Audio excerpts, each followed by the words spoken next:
Hello friends, welcome to the second full week of the asynchronous Lenten Study, Entering the Passion, using as a primary source Professor Amy-Jill Levine's book of the same title. I hope you are enjoying this format, a Monday video, Wednesday discussion, Friday scriptures to reflect on over the weekend. Well, today is Monday and I am here with your Monday video.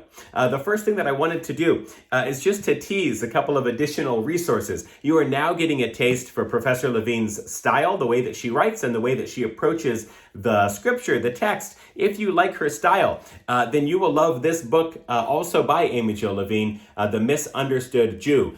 This is looking at Jesus throughout Jesus' ministry, using some of the material that you have, but if you could consider Entering the Passion to be an abridged version, this book gives you an expanded version. So if you like what you're reading, The Misunderstood Jew would be a great book to pick up next.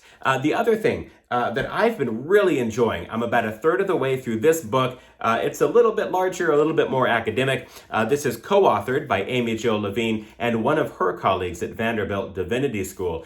This is called The Meaning of the Bible. This book is a deep dive into the Hebrew Bible. I'm about, 150, 175 pages or so into this book. I wanted to tease these because as we are beginning to engage with some of this material in a more substantive way, seeing how Amy-Jill Levine is connecting some of the prophetic tradition, some of the Hebrew Bible scriptures, connecting that to what we're seeing in the gospel writers. That is exactly the approach in those two other books that I've just shown to you. If you like this asynchronous format, we may even do an asynchronous study of one of these books.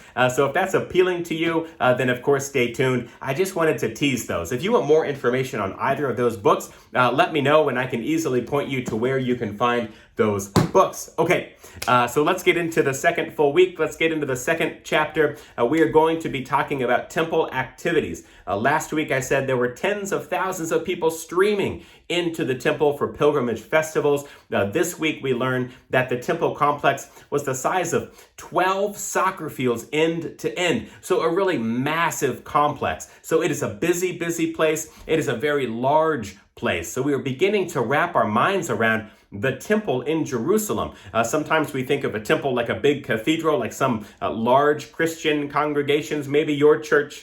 Maybe it's hard to break out of the mold of the sanctuary. When we talk about the temple complex, we are talking about an expansive court of the Gentiles where everyone was welcome. We're talking about a marketplace. We're talking about money exchanging, not money lending. You're going to get that point in the text. But we are talking about this expansive 12 soccer field, end to end, tens of thousands of people, hundreds of thousands of animals. So just for a minute, imagine the vastness, the expansiveness of that experience. Jesus loved to teach and preach around the temple.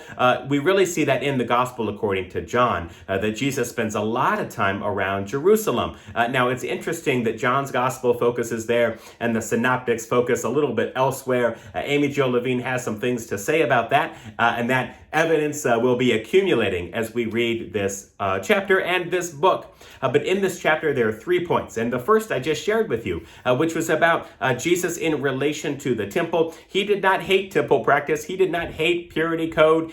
He did not hate the practices, the domination system that some people say the temple was like, that the Pharisees were oppressing the people in and around Judea. That was not Jesus' perspective. So Jesus in relation to the temple, pay attention to that as the first point.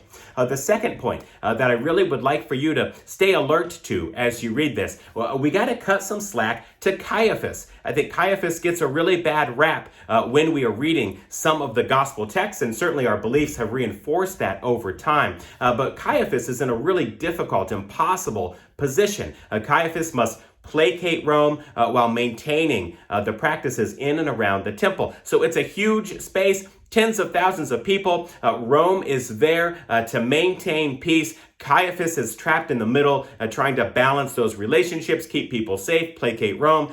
So we need to fully appreciate the difficult position that Caiaphas is in. So that's the second point I want you to stay alert to. And the third point is to better understand people created in the image of the divine, B'Tselem Elohim, as we say that in Hebrew, that perhaps Jesus' body as a temple could serve as a surrogate temple in the absence of the temple following its destruction in 70 of the Common Era. Perhaps Jesus, his body as a temple, could replace the temple complex that existed in Jerusalem until its destruction. So those are really complicated, nuanced, exciting points of interest for me anyway. You're going to encounter those 3 points as you read chapter 2 this week. So stay alert to those things. I can't wait to hear from you in the discussion board on Wednesday, and then we'll close out the week with some primary material that you can carry with you into the weekend.